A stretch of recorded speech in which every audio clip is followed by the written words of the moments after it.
Чеканя шаг идут без 5 минут лейтенанты. Гордая выправка, уверенный взгляд. Прошло 4 года, как они впервые ступили на этот плац. Еще немного и больше 140 выпускников вот-вот станут настоящими российскими офицерами. Даже не верится в какой-то степени, что вот уже вот все, мы выпускаемся с этого училища, что приедем только сюда уже, возможно, через много-много лет. Возможно, кто-то даже не сможет приехать. Равнение на середину.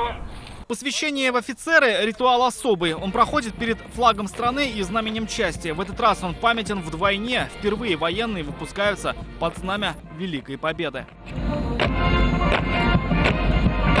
75 лет отделяют нас от того знаменательного дня, который изменил судьбу не только нашей Родины, но и всего мира. Учебный год на месяц раньше окончили все военные вузы страны. Всех будущих офицеров с этим днем специально поздравил Владимир Путин. Вы, офицеры России, наследники Великой Победы. И уверен, всегда будете держать равнение на поколение победителей. Как и они, честно и преданно служить Родине.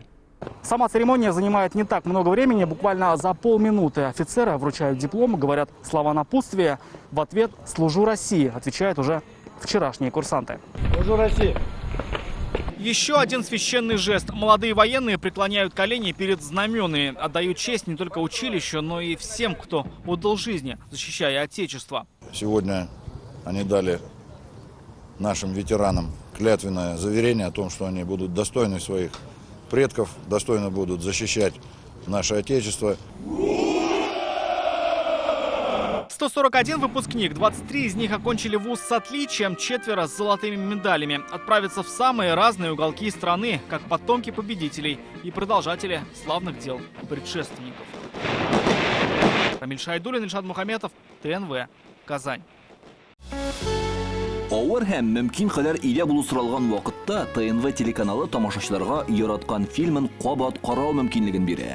Хәзер «Синең күзләр» фильмы ТНВ.ру сайтында бар. Бу көннәрдә өйдә булыйк. Все новости дня, выпуски программы «Новости Татарстана», программы и фильмы на сайте tnv.ru и на YouTube-канале ТНВ. Подписывайтесь.